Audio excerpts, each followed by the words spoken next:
Menantu Super. Bab 5541-5550. Bab 5541 apakah ini perkelahian? Membunuh. Di rerumputan yang baru saja dilewati laki-laki dan kuda, tiba-tiba sekitar 20 orang tiba-tiba melompat, lalu diam-diam dan cepat menyerang anak buahnya dari belakang. Saat itu, dia buru-buru berteriak kepada bawahannya di depan, namun orang-orang itu bergerak sangat cepat. Sebelum pihak lain sempat bereaksi, mereka sudah bergegas maju dan mulai menebas dan membunuh mereka tanpa pandang bulu. Orang-orang di Mingmen berbaris sangat cepat, dan mata mereka dipenuhi dengan cara menghadapi musuh di dataran tinggi. Mereka tidak pernah menyangka bahwa musuh akan tiba-tiba muncul di belakang mereka. Karena tidak siap dan tiba-tiba panik, mereka tidak memiliki kemampuan untuk melawan sama sekali. Begitu saja, puluhan orang tewas di tebasan pedang penduduk setempat dalam sekejap. Hampir tanpa disadari, seluruh tim yang maju berhenti dan menjadi bingung. Kemudian, di bawah reorganisasi bawahannya, mereka mengarahkan senjatanya dan mencoba menyerang serta mengepung orang-orang yang bergegas menyerang. Tapi begitu sisi ini bergerak, musuh di dataran tinggi di sana bergegas turun lagi. Dataran tinggi tidak tinggi, jadi tidak ada cara untuk menciptakan situasi di mana satu orang bertanggung jawab, tetapi juga karena gunungnya tidak tinggi, cukup mudah bagi orang-orang di dataran tinggi untuk turun untuk memberikan dukungan. Serangan berikutnya tidak terselesaikan, dan musuh yang turun dari tempat tinggi bergegas turun lagi. Meski ada 2 lapis pengepungan, namun tetap saja berantakan, dan banyak orang tewas mengenaskan di bawah pisau. Untuk sementara, tidak ada situasi indah seperti yang dibayangkan sebelumnya. Utusan berbaju putih itu membuka mulutnya lebar-lebar dan merasa sangat terkejut serta menyalahkan diri sendiri. Jelas baginya bahwa dia telah melakukan kesalahan yang sangat serius. Ketika dia dengan jelas mengetahui bahwa pihak lain sepertinya bertahan di tempat tinggi dan mengulur waktu, dia begitu santai sehingga dia bahkan tidak menyadari bahwa pihak lain sebenarnya memiliki seseorang yang bersembunyi di rumput. Dia punya peluang, tapi dia ceroboh.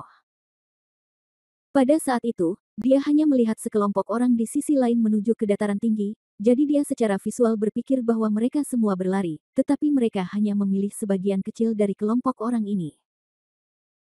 Pada pandangan pertama, tidak ada banyak yang salah dengan hal itu, jadi perlu dilihat dan dipelajari, tapi dia mengabaikannya. Sudah terlambat untuk menyesal sekarang. Mundur, mundur.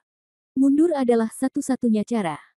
Dia harus meminimalkan korban jiwa sebanyak mungkin daripada menderita kerugian besar dalam huru-hara ini.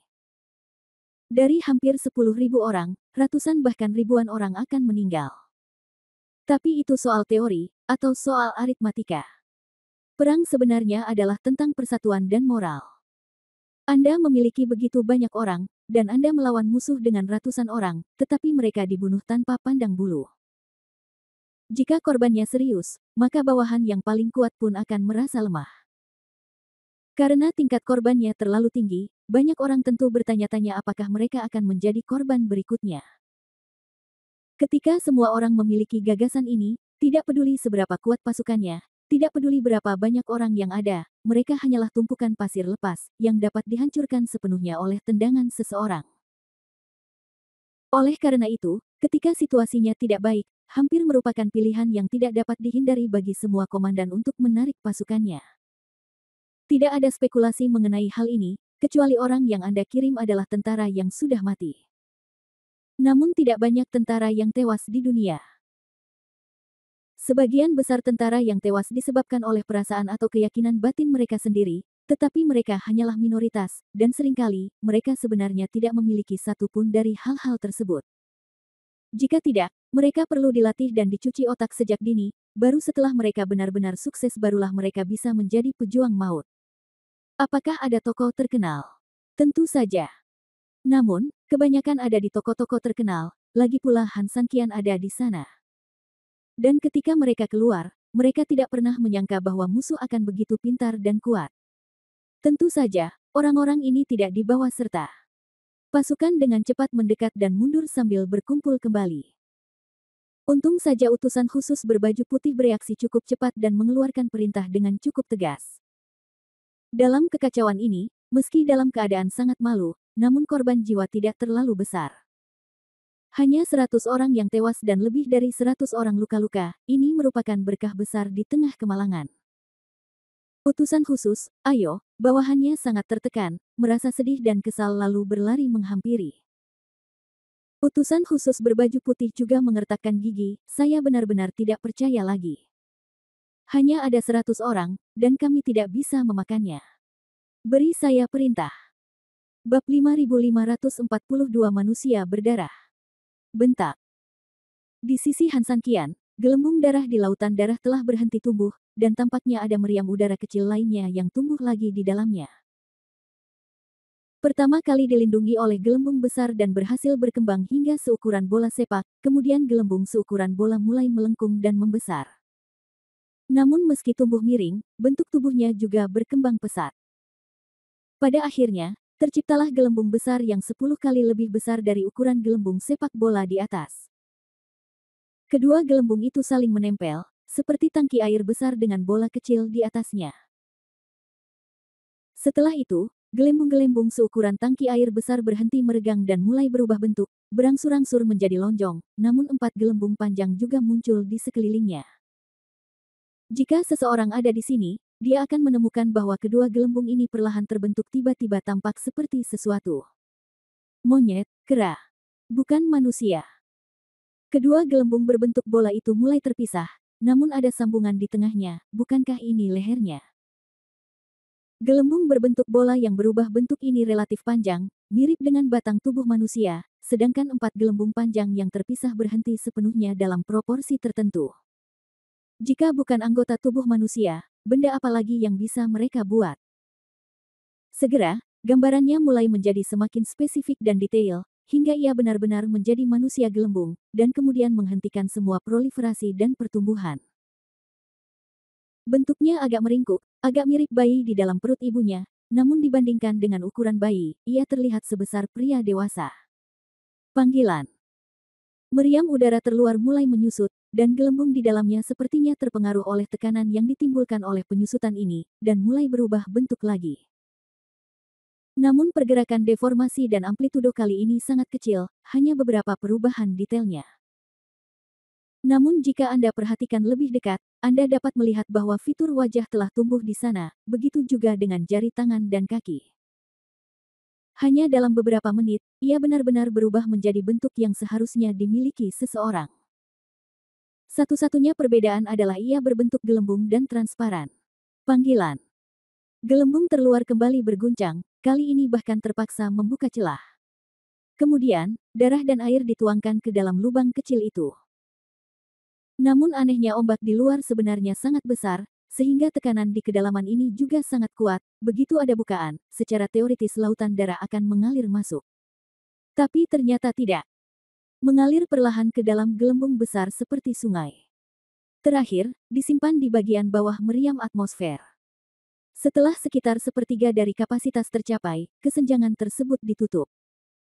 Yang lebih menakjubkan lagi adalah sepertiga darah mulai tertinggal di dalam gelembung besar, perlahan bergerak menuju tubuh manusia yang transparan. Segera, tubuh manusia transparan itu terisi penuh dengan darah, dan sepertiga dari air darah dalam gelembung besar itu habis dikonsumsi. Pertahanan ini sepertinya sudah diperhitungkan dengan matang, dan jumlahnya cukup. Manusia gelembung yang berlumuran darah tidak lagi transparan, juga tidak akan tampak begitu lemah dan tidak berpengalaman, akan terlihat seperti manusia berdarah yang hidup. Setelah itu, gelembung besar itu membuka lubang lagi, dan darah yang tak terhitung jumlahnya mengalir masuk melalui lubang itu lagi. Namun, berbeda dengan sebelumnya yang senyap aliran sungai, kecepatan pengairan kali ini jelas jauh lebih cepat, kalau harus saya gambarkan pasti kecepatan sungai. Gelembung besar darah kali ini terisi, dan mulut tidak tertutup setelah diisi. Namun justru karena itu, darah dari luar tidak akan mengalir masuk lagi. Panggilan. Tiba-tiba pria berlumuran darah itu membuka matanya dan membuka mulutnya. Saat mulutnya menghisap, darah di gelembung itu langsung berkurang setengahnya. Orang ini sepertinya menghisap darah seperti orang gila dan menyesapnya. Namun, gelembung besar itu tidak tertutup sama sekali, sehingga darah baru segera ditambahkan. Setelah terisi penuh, dia mengambil seteguk besar lagi, dan siklus berulang. Dilihat dari dekat, terlihat seperti orang berdarah sedang meminum darah. Dari kejauhan, terlihat seperti jantung manusia sedang berjalan. Sangat ajaib. Bentak. Setelah 100 kali seperti ini, gelembung terluar benar-benar hancur dan menyatu sepenuhnya dengan lautan darah, dan manusia berdarah itu benar-benar jatuh ke lautan darah, melayang dengan ganas di laut mengikuti arus bawah di lautan darah. Bab 5543, Gelombang Gila. Bagaikan perahu yang sepi di lautan, hanyut kemana-mana. Ibarat sebutir pasir di laut dalam, naik dan turun. Seolah ditelan lautan darah, terkadang Anda bahkan tidak bisa melihat keberadaannya di lautan darah. Namun sepertinya ia hanya tergeletak diam di pelukan lautan darah, bergerak perlahan mengikuti pergerakan ombak. Apakah kamu punya ide lain? Dia sudah terintegrasi ke dalam duniamu. Di lautan darah, suara samar terdengar, tanpa emosi apapun. Jika Han Sanqian ada di sini, tentu dia akan tahu bahwa itu adalah suara monster itu. Kupikir dialah yang berani menimbulkan masalah di lautan darah setelah memakan macan tutul yang ambisius itu. Ternyata kamu dan manusia yang tidak biasa. Suara lain juga terdengar santai, seperti suara seorang Kasim, dan kemudian suara itu dicubit sedikit lebih tinggi, yang membuat orang merasa sangat tidak nyaman. Aku tidak pernah menyangka bahwa kamu yang terkenal akan benar-benar bertemu dengan manusia suatu hari nanti. Bagimu, manusia tidak lebih dari serangga. Bunuh mereka dengan cepat dan kemudian kamu telah berubah, atau kamu takut? Sudah. Suara itu mengejek dengan dingin.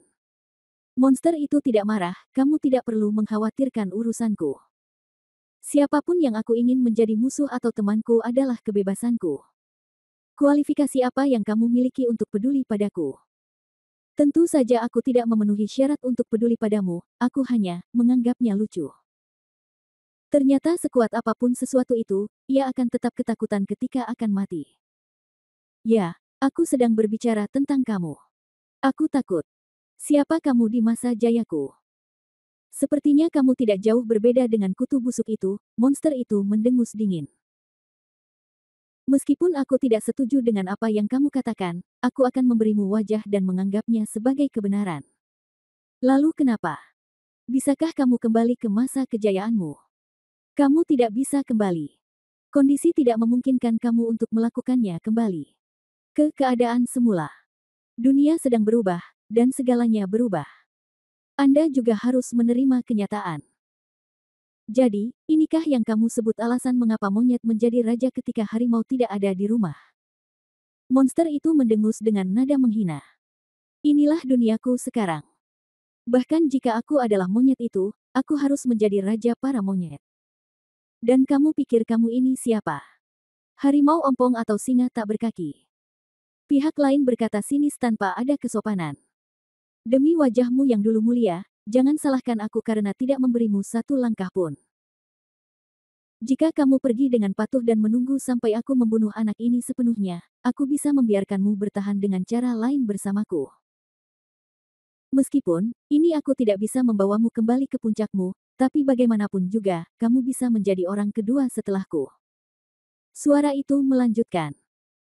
Kamu bahkan tidak layak untuk membawa sepatuku, tapi sekarang kamu ingin aku menjadi lenganmu. Apakah kamu benar-benar layak? Layak atau tidaknya kamu tidak pernah ditentukan oleh kata-kata, tidak juga oleh apa yang telah kamu lakukan di masa lalu. Itu sangat tergantung pada masa kini dan kemampuanmu saat ini. Apakah kamu benar-benar naif berpikir bahwa dengan serangga itu dan kamu sekarang, kamu dapat menyerap kekuatanku? Jika sesederhana itu, aku pasti sudah mati sejak lama. Mengapa aku harus tetap sekuat sekarang? Kamu bisa tahukah kamu bahwa setidaknya setengah dari negeri iblis saat ini berada di bawah kendaliku? Senjata monster itu mendengus pelan, kamu begitu sombong karena hanya menempati setengah dari klan iblis. Ini benar-benar sebuah lelucon. Orang yang tidak tahu mengira kamu telah menduduki semuanya. Lagi pula, di mataku, biarpun kamu menduduki semua negeri iblis, terus kenapa? Itu saja. Serahkan pada manusia itu dengan patuh, lalu manfaatkan aku. Setelah aku menerobos penjara manusia itu, dalam kata-katamu, aku bisa mengizinkanmu menjadi tangan kananku. Kamu juga tahu kalau ini milikmu selama puluhan ribu tahun. Ini adalah berkah yang datang dari kultivasi. Suara itu tertawa, di masa kejayaanmu, banyak orang akan buru-buru mengikutimu, termasuk aku, tapi sekarang, kamu tidak layak. Kalau begitu ayo kita coba dengan kemampuan kita sendiri. Siapa yang menang, atau aku dan anak ini? Kita lihat saja nanti. Wow. Bab 5544 Dua Dewa Jahat. Lautan darah tiba-tiba muncul kembali, dan tiba-tiba seolah dilanda badai super, tingginya saja sudah lebih dari 10 meter, hampir mencapai puncak gua. Tapi gelombang yang ditimbulkannya bukanlah gelombang darah, bagian dalamnya berisi wajah hantu, tubuh hantu, dan bahkan manusia hantu yang tak terhitung jumlahnya. Mereka meronta, ganas, dan mengaum, seperti hantu jahat yang dikurung di dalam sel itu. Mereka sudah terlalu lama dikurung, dan tiba-tiba mereka melihat harapan untuk melarikan diri. Kemudian mereka menjadi gila dan mencoba melarikan diri. Dorong keluar. Apa? Kamu takut tubuh emas Han San Qian akan menggunakan kembali kekuatanmu untuk membuat tubuh baru, jadi kenapa kamu tidak melepaskan semua kekuatan jahatmu saja? Monster itu tertawa dingin dan menghina. Dalam lingkungan seperti itu, jika ini dilakukan, situasi lain mungkin timbul pada Han San Qian. Artinya, Han San Qian akan tetap menyusun kembali tubuhnya, namun tubuh ini penuh dengan kekuatan jahat. Dengan kata lain, meskipun Han San Qian berhasil membentuk kembali tubuhnya, dia tetap tidak lebih dari iblis jahat. Terlebih lagi, iblis jahat ini telah menyerap kekuatan lautan darah, dan dia akan sepenuhnya dikendalikan oleh lautan darah. Namun, monster itu sama sekali tidak mengkhawatirkan situasi ini. Meskipun demikian, situasi saat ini sedang menuju ke arah perkembangan situasi tersebut. Monster itu tidak berbicara lagi atau menghentikannya, dan menghilang begitu saja. Di lautan darah, penggulungan masih berlanjut, dan hantu berwajah hantu yang tak terhitung jumlahnya masih mengaum di dalam. Di rumah pemilik, seorang bawahan masuk dengan cepat. Bagaimana situasinya? Tanya pemiliknya. Meskipun pertahanan Akademi Wenyuan di Maitian cukup kosong, secara keseluruhan, basis dasarnya masih ada. Pemilik desa mengangguk puas, ia juga mengetahui bahwa ketika utusan berpakaian putih itu berangkat, ia tidak membawa terlalu banyak pasukan, sehingga seluruh tata letak ladang gandum tidak runtuh. Dia sangat puas. Di mana bagian luarnya? Masih ada pertempuran di luar. Masih bertarung. Pemilik desa terdengar sedikit tidak senang, dan melihat kembali ke bawahannya, berapa banyak musuh yang ada di luar. Secara logika, ini seharusnya sudah lama berlalu, kan? Ya, tidak banyak orang di seberang sana, mungkin totalnya 100 orang. 100 orang. Pemilik desa menepuk meja dengan tangannya dan berkata dengan keras, kamu berani melaporkan kepadaku lebih dari 100 orang dan kamu masih bertarung. Lagi pula, dia membawa hampir 10.000 orang keluar dariku. Apa yang dia lakukan? Tuan, meskipun lawannya memiliki sangat sedikit orang, kemampuan prajurit individunya bahkan lebih kuat daripada orang-orang dari Akademi Sastra. Yang paling penting adalah, katakan, teriak pemilik desa dengan dingin. Komandan partai lain sepertinya ahli. Pakar. Taktiknya sangat canggih. Utusan kulit putih sebenarnya menggunakan pasukannya dengan baik, namun dia masih dirugikan di depan lawan. Mendengar hal tersebut, pemilik desa terdiam beberapa saat dan tidak berbicara. Hanya ada 64 orang di Wuyuan alasan sebenarnya untuk mempertahankan keberadaan tempat ini dan menjadikannya yang kedua setelah Wuyuan adalah karena dia masih sangat percaya dan menghargai kemampuan utusan berpakaian putih itu. Saya tidak akan meragukan kecerdasannya. Meskipun dia dipimpin oleh Han San Qian di ladang gandum, dibandingkan dengan Hei Feng, utusan berpakaian putih itu sudah bereaksi dengan cepat. Dia pada dasarnya bisa mengimbangi Han San Qian dalam waktu singkat. Berpikir. Oleh karena itu, kinerja secara keseluruhan memuaskannya, jika tidak, dia tidak akan membiarkan dia memadamkan kekacauan di luar. Lagi pula, orang seperti Han San Qian sudah terkenal, tak heran jika kalah sedikit dari Han San Qian. Namun, dalam keadaan seperti ini pun dia belum juga sadar, alhasil sobatku sayang, saat dia keluar, dia ditipu oleh orang lain lagi. Apakah ada begitu banyak Han San Qian di dunia ini? Tentu saja tidak. Jika tidak, jika semua orang ini memimpin tim untuk bertarung dengan bantuan ilahi, maka tatanan negeri iblis ini mungkin tidak akan seperti sekarang. Sial, mungkinkah Han Sanqian memiliki bawahan yang lebih kuat? Sulit untuk mengatakannya. Lagi pula, dalam pertempuran kota Yetian, ketika Han Sanqian tidak ada, bawahannya masih sangat ganas, dan ada momen-momen cemerlang dalam pengaturan strategis. Ketika bawahan mengatakan ini, dia tiba-tiba teringat sesuatu, si muda tiba-tiba teringat seseorang. Siapa yang kamu pikirkan? Pemilik desa mengerutkan kening, mungkinkah dia? Bab 5545, semakin kacau. Ada kapten tim dari pihak kita yang membelot ke Han Sanqian dan dibudidayakan oleh Han Sanqian. Meskipun tidak mungkin seseorang di tingkat pemilik desa akan mengetahui nama spesifik kapten, hal-hal ini, dia masih mendengarnya itu sampai batas tertentu. Orang itu tampil cemerlang di kota Yetian. Bawahan itu mengangguk, inilah yang saya maksud. Tapi, kelihatannya tidak seperti itu. Pemilik desa kemudian menggelengkan kepalanya dan sepenuhnya menolak idenya, orang itu sudah lama tidak bersama Han Sanqian. Bahkan jika Han Sanqian ingin mengolahnya, dia bisa begitu cepat untuk berdiri sendiri. Kenapa? Selama pertempuran kota Yetian, dialah yang bertanggung jawab mempertahankan kota. Itu berbeda. Mempertahankan kota adalah gaya permainan bertahan, dan melakukan serangan diam-diam adalah gaya serangan diam-diam. Waktunya di masa lalu terlalu singkat, jadi kualitas keseluruhannya belum terlalu matang. Tidak peduli seberapa pintar dia hanya bisa tepat dalam sebuah strategi. Sejak zaman kuno, mereka yang menyerang kota adalah salah satu jenis komandan, dan mereka yang mempertahankan kota adalah jenis komandan lainnya. Meski keduanya merupakan peserta langsung dalam perang dan merupakan komandan mutlak departemen tertentu, nyatanya perbedaan keduanya sangat besar. Fungsinya berbeda, dan tentu saja tanggung jawabnya juga sangat berbeda. Hal-hal yang dikuasai bahkan lebih berbeda. Pembela mungkin sangat familiar dengan taktik mempertahankan kota dan tahu cara bertahan, tapi jika diminta menyerang, dia mungkin tidak tahu apa-apa tentangnya. Pada gilirannya, hal yang sama juga berlaku untuk penyerang. Orang itu mungkin memang memiliki dua kekuatan untuk mempertahankan kota, tapi saya tidak percaya Han Sanqian mengajarinya cara menyerang musuh dengan terampil dalam waktu sesingkat itu. Jadi, sepertinya inilah yang terjadi, tapi sebenarnya jika kamu memikirkannya dengan hati-hati, kamu akan menemukan bahwa itu sepenuhnya salah. Tetapi pemilik desa, jika bukan karena dia, tidak akan ada orang lain di kota Yetian yang cocok dengan situasi ini. Pemilik desa tidak berbicara, berpikir dengan hati-hati, dan bawahannya tidak berani mengganggunya. Mereka berdiri di belakangnya dengan patuh dan mencoba memikirkannya sendiri. Setelah sekitar beberapa menit, bawahannya tiba-tiba mendapat ide, "Tuan, beritahu saya, mungkinkah dia bukan dari kota Yetian?" Mendengar ini, pemilik desa tiba-tiba menjadi gugup, bukan dari kota Yetian. Siapa itu?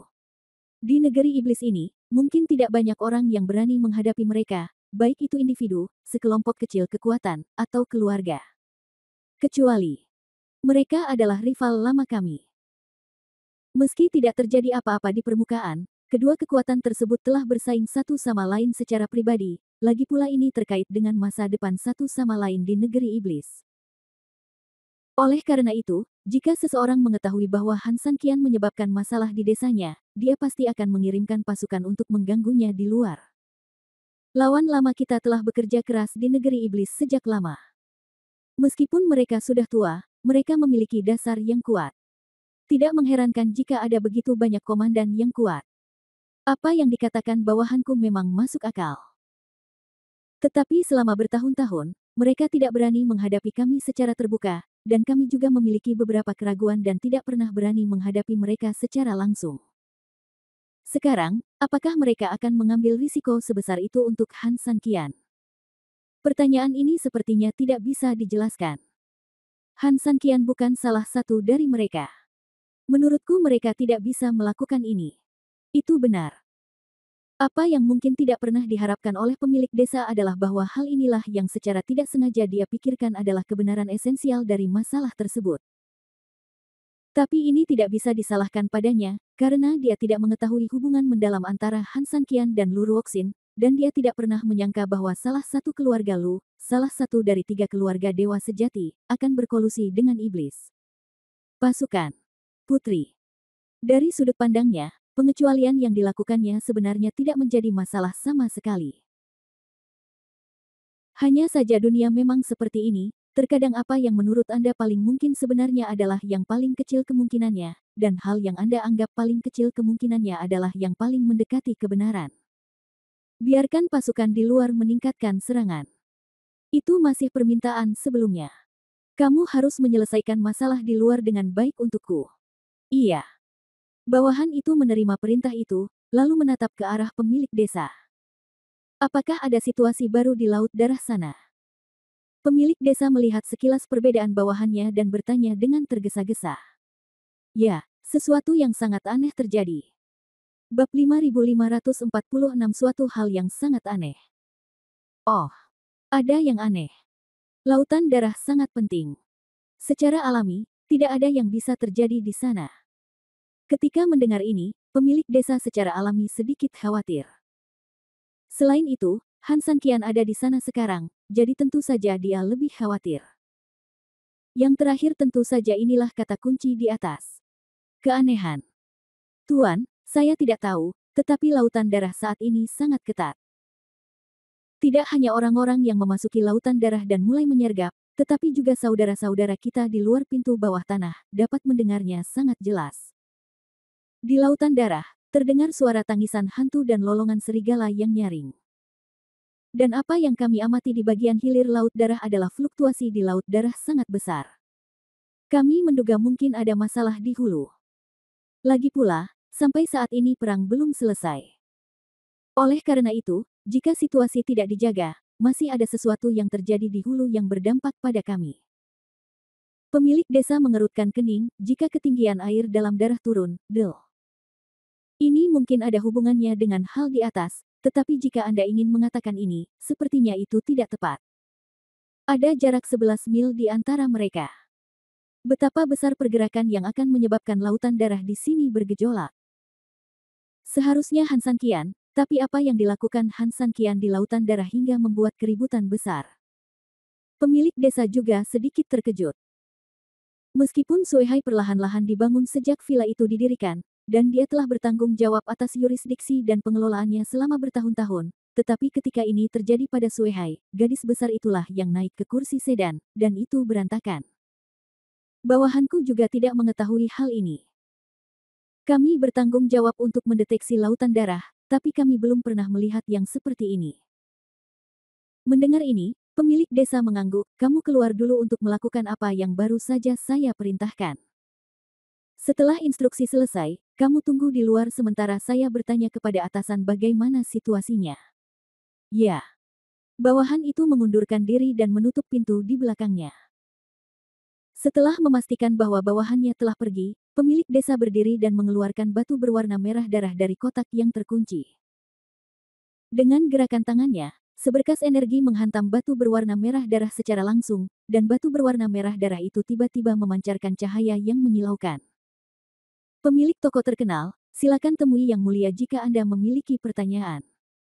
Pemilik desa berbisik ke batu berwarna merah darah. Sesaat, sebuah suara datang dari batu berwarna merah darah, ada apa? Suaranya sangat dingin, tanpa emosi apapun. Sesuatu yang aneh terjadi di lautan darah. Ada teriakan hantu dan serigala yang melolong. Kami tidak begitu mengerti apa yang terjadi, tapi untuk menghindari mempengaruhi situasi secara keseluruhan dan menyebabkan kekacauan besar, kami secara khusus ingin bertanya Yang Maha Tinggi. Kekuatan yang sangat misterius telah menginvasi Laut Darah. Saat ini, konfrontasi sedang berlangsung. Sang Feng, kekuasaan itu seharusnya menjadi milik Han Sanqian. Apa yang bisa kita lakukan? Kata pemilik desa. Meskipun Han Sanqian kuat, bukan hanya dia saja, ada kekuatan yang lebih kuat yang mendukungnya di belakang layar. Apakah ada orang lain? Pemilik desa tiba-tiba bingung. Tidak ada orang lain. Su Yingxia, atau Xiao Tao. Memang mungkin untuk mengikuti Han Sanqian ke lautan darah, tetapi masalahnya adalah tidak peduli siapa kedua orang ini, mereka tidak dapat memenuhi kondisi yang disebut kekuatan yang lebih kuat. Dapat dikatakan bahwa orang itu bukanlah manusia, tetapi kelas berat dari klan iblis. Bahkan jika aku memberitahumu, kamu tidak mengerti. Kuncinya adalah kamu tidak dapat membantu sama sekali. Ingat, di sana akan ada pasukan besar yang menjaga bagian luar Laut Darah. Tapi, jangan bertindak gegabah, jika tidak, aku khawatir rakyatmu akan mati sia-sia di dalam. Ya. Dengan gerakan tangannya yang lain, semburan energi ditarik dari batu berwarna merah darah, dan batu itu kembali ke warna dan kilau aslinya, tetapi hubungan di antara keduanya juga terputus. Pemilik desa sedikit menyentuh dagunya, dan sangat terkejut sesaat, siapa kelas berat dari klan iblis. Bagaimana dia bisa memasuki lautan darah bersama Han San Qian? Sepertinya aku belum pernah melihatnya dari awal sampai akhir. Aneh. Di lautan darah, suaranya tetap sama. Namun tubuh manusia yang sebelumnya tenggelam ke dalam laut dan tercampur sempurna ke dalam lautan darah perlahan-lahan menampakkan wujud aslinya dalam gelombang demi gelombang ini. Namun, dibandingkan dengan manusia plasma asli, dia telah mengalami perubahan yang sangat berbeda saat ini. Bab 5547 Transformasi Jiwa Darah. Dia memiliki fitur wajah, tubuh, anggota badan, tapi yang lebih penting, dia mulai memiliki kulit. Walaupun yang disebut kulit sebenarnya lebih mirip lapisan darah, namun tetap saja ada. Karena itu, fitur wajah pria berdarah itu pada dasarnya telah terbentuk. Sekilas memang terlihat sedikit jelek, bahkan menjijikkan, namun jika diperhatikan dalam jangka waktu lama, Anda akan menemukan bahwa tampilan fitur wajah secara umum mirip dengan Han San Qian. Dong dong dong. Dan di dada kiri pria berdarah itu, sebuah titik emas kecil menari. Selama proses lompatan, titik-titik kecil itu terus bertambah besar, mula-mula sebesar bola kaca, kemudian sebesar kepalan tangan, dan kemudian sebesar mangkuk. Akhirnya terbentuklah jantung yang berdetak teratur. Beberapa menit berlalu, dan batangan emas yang tak terhitung jumlahnya muncul di jantung, yang mulai perlahan menyebar ke seluruh tubuh manusia berdarah, dan akhirnya terus terbentuk menjadi jurang di tubuh manusia berdarah. Itulah meridian pria berdarah itu yang terbentuk. Setelah meridian terbentuk, beberapa sun berkumpul dan mulai membesar seiring alirannya, akhirnya membentuk pembuluh darah. Ketika semuanya sudah siap, darah emas dan meridian tiba-tiba meredup. Namun, itu lebih terpatri di tubuh pria berdarah itu. Saat cahaya keemasan meredup, warna lapisan darah di epidermis juga melambat, dan seiring melambatnya, ada lebih banyak hal aneh. Mereka mulai mengering dan warnanya menjadi kusam, membentuk kulit yang aneh dan tebal. Dan karena kekeringannya, ujung-ujung anggota badan pria berdarah itu terentang dari bentuk aslinya. Dengan cara ini, 20 jari anggota badan terbentuk. Setelah itu, kulit tubuh pria berdarah itu mulai semakin kering, namun juga semakin kering dan warnanya menguning. Karena keberadaannya, pria berdarah di depannya bukan lagi pria berdarah, melainkan lebih seperti terbungkus. Dalam kulit sapi kering sesuatu yang mirip dengan mayat manusia. Bagaimana kabarnya? Monster itu berkata dengan dingin dan bangga. Ternyata tubuh emas orang ini melindungimu. Tapi menurutmu kamu akan menang begitu saja. Suara ayah mertua itu membalas dengan nada menghina, itu bergantung pada perlindungan dari tubuh emas, dan ternyata tidak. Dia menggunakan kekuatan menyerap lautan darahku untuk membentuk kembali tubuhnya. Ini luar biasa, tapi juga relatif. Jangan lupa, tubuhnya mengandung kekuatan lautan darahku. Dengan kata lain, masih terlalu dini untuk mengatakan siapa yang akan menang. Dia tidak bisa mati. Apakah dia benar-benar bisa pulih masih belum diketahui. Setelah dia pulih, juga tidak diketahui siapa yang akan dia dengarkan. Jadi, sungguh, aku tidak tahu dari mana kamu mendapatkan rasa percaya diri itu, tapi kamu bertindak seolah-olah kamu sudah menang, dan lagi, kamu sudah lama meninggalkan altar, sehingga sekarang kamu hanya melihat apa saja dan menganggapnya luar biasa, tidak apa-apa. Katakan, kamu penglihatan menjadi lebih sempit. Monster itu tidak berbicara, tetapi jika seseorang dapat melihat ekspresinya, secara alami dia akan dapat melihat kemarahan di wajahnya. Bagi seseorang yang pernah berada di puncak, jatuh dari altar sudah cukup memalukan. Sekarang, dia harus diejek oleh pria yang awalnya dia anggap remeh. Tidak peduli betapa tanpa emosinya seseorang, dia akan tetap menjadi orang yang tidak berperasaan. Malu beberapa saat, lalu dia menjadi marah karena malu. Namun, monster itu jelas-jelas menahan amarahnya, karena dia tahu betul bahwa jika dia marah saat ini, dia hanya akan ditertawakan oleh pihak lain karena begitu rendah hati hingga bisa terpengaruh oleh emosi. Kenapa kamu marah? Apa yang perlu dimarahi? Kamu dan naga iblis bisa hidup berdampingan dalam satu tubuh. Bukankah aku masih tahu statusmu sekarang? Namun di luar dugaan, pihak lain sepertinya tidak mau melepaskannya, malah ia memukul saat setrika masih panas, meraih kakinya yang sakit dan terus mengejeknya. Kali ini, monster itu tidak bisa menahan amarah batinnya sama sekali. Dasar jalang, kamu ingin memaksaku mengambil tindakan. Terus. Bab 5548, Pertarungan Iblis. Kalau begitu ayo bertarung.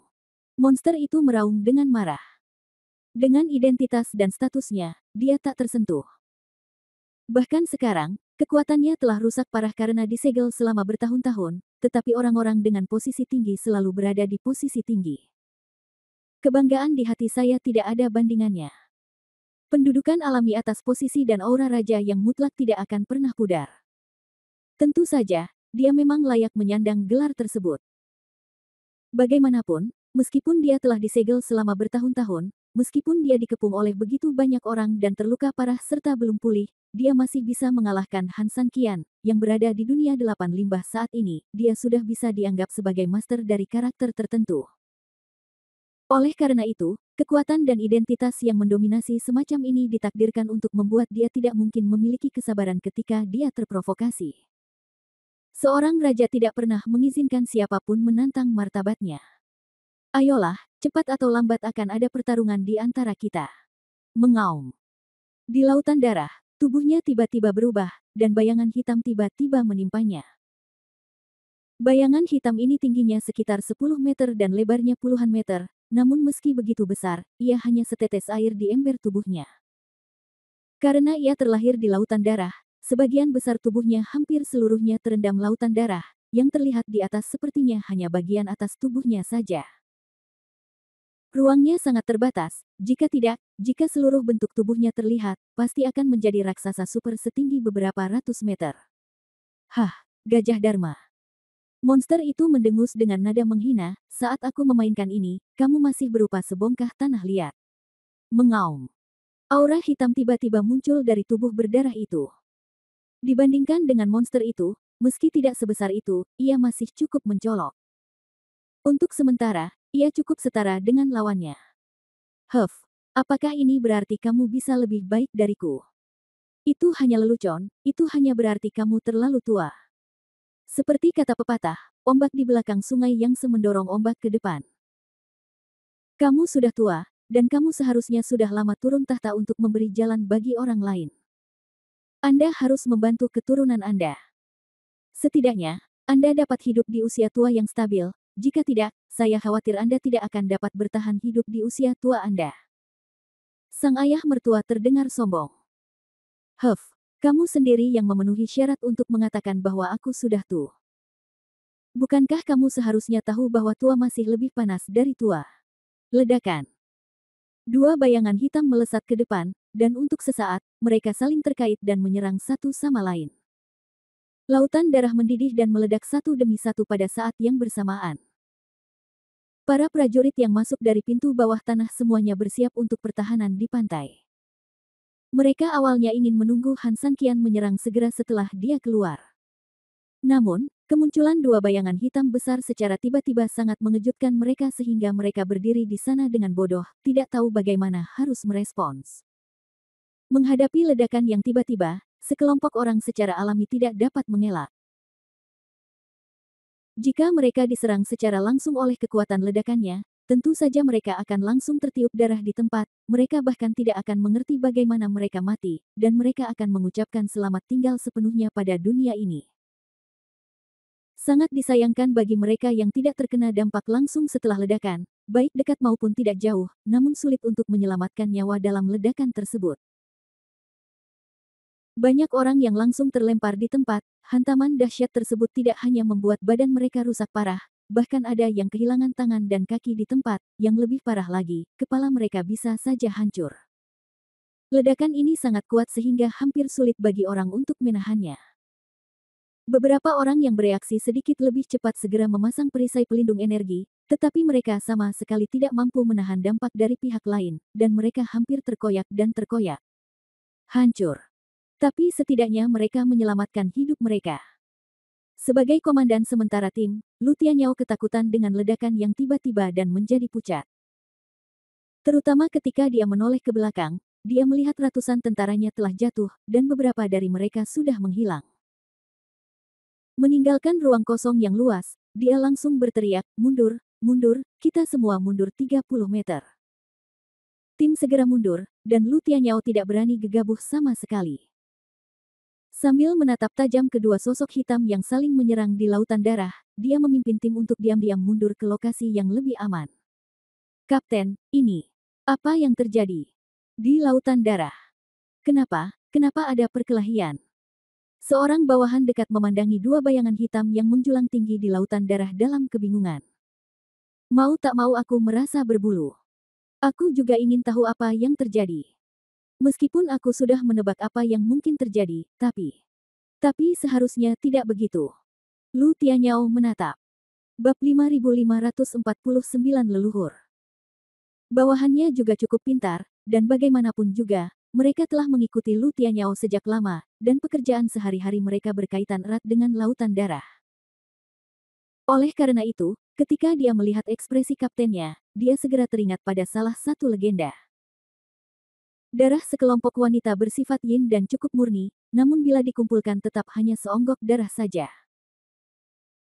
Mungkin setelah ada yang meminumnya dan menggunakan suatu teknik jahat untuk memproduksinya, memang bisa dijadikan sebagai semacam energi yin. Tambahan yang bagus. Itu bahkan akan meningkatkan keterampilan jahat secara signifikan. Namun esensinya tetaplah darah, sehingga esensinya tidak bisa sekuat lautan darah saat ini. Tahukah Anda, kemampuan lautan darah ini terlalu kuat, dapat memberi makan banyak orang, dapat membantu mereka meningkatkan tingkat kultivasinya bahkan secara langsung mengubah tubuhnya. Biarkan mereka sepenuhnya berasimilasi dengan lautan darah, sepenuhnya dikendalikan oleh lautan darah, sepenuhnya disuplai oleh lautan darah, dan bahkan menyelesaikan kebangkitan kehidupan baru.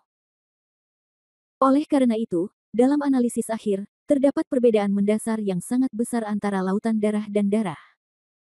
Legenda mengatakan bahwa kita memiliki leluhur yang merupakan leluhur abadi darah dan salah satu leluhur iblis tertua di klan iblis. Ia hidup di dalam darah. Selama masih ada darah, nenek moyang ini bisa hidup selamanya. Tentu saja darah ini mengacu pada darah tanpa pemilik, yaitu darah yang tidak ada dalam tubuh manusia. Bisa berupa setetes darah yang menetes di suatu tempat, atau bahkan darah yang keluar setelah seseorang terluka, selama itu bukan milik darah orang yang hidup, maka bisa ada di dalamnya. Ada yang mengatakan itu adalah setan darah. Karena hal yang sama juga berlaku untuk Blood Demon, mereka dapat menjadi parasit di dalam darah non-master manapun, tetapi mereka hanya serupa dalam beberapa aspek. Dalam perbandingan nyata, Blood Demon hanyalah cucu dari leluhur ini entah berapa generasi. Ada perbedaan level yang sangat besar di antara keduanya. Ini seperti perbedaan antara naga dan naga leluhur. Beberapa hal mungkin tampak serupa secara alami, namun kenyataannya kesenjangannya adalah satu di langit dan satu lagi di tanah. Diam. Lu Tianyao memelototi salah satu bawahannya dengan dingin, sebagai anggota toko terkenal, Anda harus memiliki emosi tertentu di hati Anda tentang apa yang bisa dan tidak bisa Anda katakan. Sebagai anggota pasukan, membicarakan orang-orang di atas secara gegabah adalah hal terakhir. Kamu tahu kamu salah, tolong minta kapten untuk menghukummu. Meskipun kita semua adalah orang-orang kita sendiri di sini, peraturan tetaplah peraturan. Aku tidak ingin melihatnya lain kali. Jika tidak, bahkan jika kamu telah mengikutiku selama beberapa dekade, kamu tidak akan pernah menyalahkanku karena berbalik melawan orang lain. Lu Tianyao menatapnya, kata Leng King. Setelah mendengar ini, bawahannya dengan cepat menundukkan kepalanya.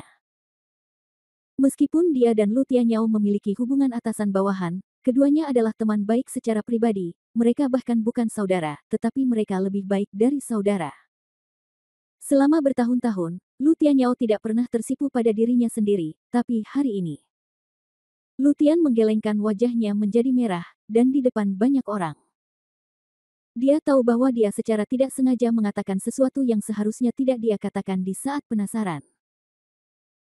Jika seseorang melaporkan hal ini kepada seseorang yang lebih tinggi, tidak masalah apakah nyawanya sendiri dapat diselamatkan.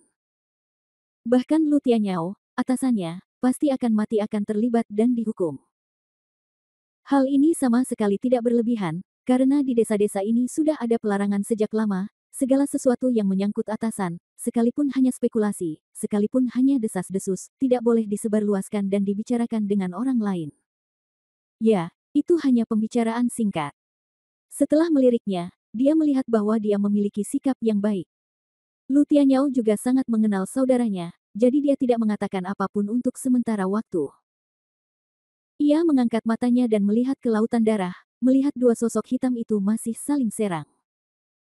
Bahkan, di dalam hatinya ia juga memikirkan tentang legenda sebelumnya. Itulah nenek moyang darah. Yah, walaupun benar topik ini tidak boleh diangkat, tapi kalau dipikir-pikir dalam hati, tidak apa-apa. Hanya ada satu Han San Qian di sini, jadi jika salah satu dari mereka adalah dia, maka siapa yang lainnya, sepertinya, hanya leluhur legendaris. Tapi masalahnya nenek moyang tidak akan muncul dengan mudah, kita belum pernah mendengar kabar apapun tentang dia di lautan darah selama bertahun-tahun, jadi semua orang selalu menganggapnya sebagai legenda. Mengapa orang tuanya tiba-tiba muncul? Mungkinkah? Ups. Bab 5550, situasinya kritis. Dia tiba-tiba terkejut. Jika legenda tersebut benar adanya, jika nenek moyang benar-benar ada, lalu apa maksud kemunculan nenek moyang saat ini? Artinya lautan darah sangat berbahaya bahkan nenek moyang pun harus muncul sendiri. Dan jika dipikir-pikir lebih dalam, jika lautan darah begitu berbahaya, maka tugas orang-orang ini pasti dalam keadaan gagal. Dengan kata lain, meskipun krisis telah teratasi, mereka mungkin akan dihukum berat karena tidak melindungi kumpulan darah. Tentu saja, hal ini tidak hanya terjadi pada orang-orang ini, tetapi seluruh tokoh terkenal mungkin juga seperti ini. Memikirkan hal ini, Lu Tian menggelengkan kepalanya dan terlihat panik, dia buru-buru meraih saudara laki-laki dan bawahannya, dan sangat terkejut sesaat. Sebagai seorang saudara, dia sebenarnya tidak boleh berbicara omong kosong, tetapi rasa ingin tahunya dan mulutnya yang besar tiba-tiba membuat kebenaran yang mengerikan muncul di depan matanya. Ada apa, Kapten? Bawahan itu juga terkejut. Dia tidak tahu kenapa kaptennya tiba-tiba bereaksi begitu keras. Pernahkah kamu berpikir bahwa salah satu orang di lautan darah mungkin benar-benar leluhurnya? Bukankah kamu memintaku untuk tidak membicarakannya? Bawahan itu juga sedikit bingung. Tadi dia diingatkan dengan tegas untuk tidak membicarakan hal-hal yang tidak sesuai levelnya. Kenapa detik berikutnya kaptennya berinisiatif ngobrol dengannya tentang aspek tersebut? Apakah Anda menegakkan undang-undang penangkapan ikan? Namun, dia dan kaptennya hanya memiliki perasaan, bukan kebencian, jadi kapten tidak akan melakukan ini pada dirinya sendiri. Itu adalah masa-masa normal. Sekarang, jika ada keadaan darurat, situasinya akan berbeda. Bawahan itu mengangguk dan segera menjadi serius, lagi pula, banyak hal akan menjadi sangat berbeda dalam keadaan darurat. Itu sangat mungkin. Sudah lama sekali sejak Han San Qian jatuh, jadi bahkan monster penjaga di lautan darah masih tidak bisa bertarung sekarang. Ya, Anda akan bertemu setelah masuk. Setelah sekian lama, hanya ada satu kemungkinan hasil, yaitu Han San Qian dibunuh oleh monster itu, atau Han San Qian membunuh monster itu. Tidak mungkin dia bisa bertahan sampai sekarang. Oleh karena itu, ini hanya bisa menjadi sesuatu yang lain. Han San Qian tidak memiliki musuh lain, dan lautan darah hanya bisa menjadi miliknya. Tapi apa yang ada di lautan darah? Tidak ada yang lain kecuali monster yang melindunginya. Kecuali, itulah yang disebut leluhur legendaris. Ya Tuhan! Mata Lu Tianyao membelalak. Tebakannya dikonfirmasi oleh teman yang paling dia percayai, jadi wajar saja dia semakin yakin dengan tebakannya. Tentu saja, setelah menghubungkan semuanya dengan jatuhnya lautan darah yang tidak biasa, lolongan hantu yang melengking, dan efek samping dari ledakan tadi, beberapa kebenaran tampaknya muncul dalam sekejap. Seseorang akan datang. Usai memberi perintah, orang-orang di belakangnya langsung berdiri. Meski tidak ikut serta dalam diskusi, namun mereka bisa mendengar dengan jelas percakapan kedua orang tersebut. Tentu saja mereka memahami taruhannya dan bagaimana mereka berani menundanya sedikit pun. Pergilah, segera beritahu komandan dan laporkan kepadanya apa yang telah kita lihat dan hasil tebakan kita. Sebaiknya segera laporkan kepada pemilik desa. Ya, cepat pergi, ini darurat. Para bawahan buru-buru lari ke belakang. Mereka punya alat khusus untuk berkomunikasi dengan bagian luar pintu bawah tanah, tapi mereka selalu disimpan di belakang tentara. Bagaimanapun, ini adalah pekerjaan logistik. Melihat pertempuran di lautan darah lagi, Lu Tianyao benar-benar tidak tahan lagi. Ya Tuhan, jika benar leluhur yang muncul secara langsung, lalu, hal buruk apa yang terjadi di lautan darah ini? Di luar pintu bawah tanah, komandan dengan cepat menerima informasi di dalam. Ketika pertama kali sampai pada spekulasi ini, dia jelas terkejut. Setelah itu, dia segera menyadari keseriusan masalah ini. Dia hampir tidak berani menunda sama sekali. Setelah mengirimkan bawahannya yang cakap untuk mengawasi pintu bawah tanah, dia bergegas langsung menuju pemilik desa. Dia tahu betul bahwa dia tidak akan pernah berani menunda masalah sebesar itu bahkan setengah detik pun. Dia tahu betul bahwa jika masalah ini tidak ditangani dengan baik, kemungkinan besar akan membawa bencana ke toko terkenal mereka.